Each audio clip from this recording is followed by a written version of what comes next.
இனிமே கண்ணை மூடிட்டு கடலை எண்ணெய் வாங்கலாம். ஏன்னா மந்த்ரா கடலை எண்ணெய் இதயத்தின் தயாரிப்பு. பிள்ளையர்களை விரட்ட ஒற்றை விரலால் ஓங்கி அடிப்போம். வாக்களிப்பீர் இரட்டை இலக்கு. வேலூர் தொகுதியில் மீண்டும் போட்டியிட திமுக பொதுச் செயலர் துரைமுருகனின் மகன் கதிர் ஆனந்திற்கு பலத்த எதிர்ப்புக்கிடையே வாய்ப்பு கிடைத்தது. துரைமுருகனால் கட்சியில் உருவாக்கப்பட்ட ஆளாக்கப்பட்ட 2 மாவட்ட செயலர்கள், ஒன்றிய நிர்வாகிகள் கதிர் ஆனந்திற்கு ஆதரவாக பெயருக்காகவும் கடமைக்காகவும் செயல்படுகின்றனர்.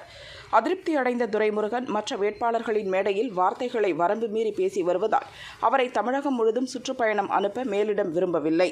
தன்னை பற்றியும் தன் மகன் பற்றியும் கட்சி தலைமையும் என்ன ஏது என கேட்காமல் இருப்பதால் துரைமுருகனுக்கு வருத்தம் மேலோங்கி நிற்கிறது. சமீபத்தில் தன் சக அமைச்சர்கள் 2 மனம் திறந்து பேசியுள்ளார் துரைமுருகன். அப்போது அவரது உள்ள குமுறலை கொட்டியுள்ள தகவல் வெளியாகியுள்ளது. கட்சி வட்டாரங்கள் கூறியதாவது: அண்ணாதுரையோடு பணியாற்றியவன், எம்ஜிஆரால் வளர்க்கப்பட்டவன், கருணாநிதியுடன் 40 ஆண்டுகளுக்கு மேல் பணியாற்றியவன், இப்போது ஸ்டாலினுடன் பணியாற்றுகிறேன்.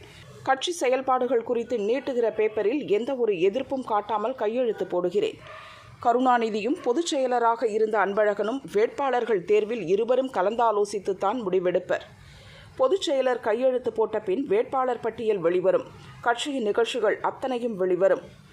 அப்படி ஒரு கட்டுப்பாட்டில் இருந்த கட்சியில் இப்போது யார் வேட்பாளர், எந்த தொகுதியில் திமுக போட்டியிடுகிறது என்பது கூட தொண்டனுக்கு தெரிகிற அளவுக்கு கூட எனக்கு தெரிவதில்லை. என்னை யாரும் கட்சியில் பொதுச் செயலராக மதிப்பதில்லை. அமைச்சர்களும் பேசுவது கிடையாது. கட்சி நிர்வாகிகள் என்னோடு தொடர்பு கொள்வதில்லை. ஏன் முதல்வருடனும் எனக்கு தொடர்பில்லை. என் கையை கட்டி காலை கட்டி தஞ்சாவூர் பொம்மையைப் போல உருட்டி விட்டுள்ளனர். வேறு வழியின்றி அவர்கள் எதிர்பார்ப்புக்கு ஏற்றபடி ஆடிக்கொண்டிருக்கிறேன். இதுதான் என் நிலைமை. என் மனக்குமுறலை ஸ்டாலினிடம் போய் சொல்லுங்கள். மணல் பிரச்சனையை அமலாக்கத்துறை கையில் எடுத்துள்ளது. வரும் 25இல் சுப்ரீம் கோர்ட் உத்தரவுப்படி 5 கலெக்டர்கள் இந்தியாவிலேயே முதன்முறையாக அமலாக்கத்துறை அலுவலகத்திற்கு விசாரணைக்கு ஆஜராக வேண்டும். அவர்கள் விசாரணைக்கு உட்படுத்தப்படும் போது என் மீதும் என் துறையின் மீதும் புகார்களை அடுக்கினால் கெஜ்ரிவால் போல என்னையும் விசாரணைக்கு அழைக்கலாம். என் மகனும் தேர்தலுக்கு முன் கைது செய்யப்படுவார் என டெல்லியில் உள்ள நண்பர்களிடம் கண்ணீர் மல்க கூறினேன்.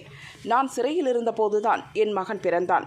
அங்குதான் அவரை பார்த்தேன். அதனால் சிறை ஒன்றும் எங்களுக்கு புதிதல்ல.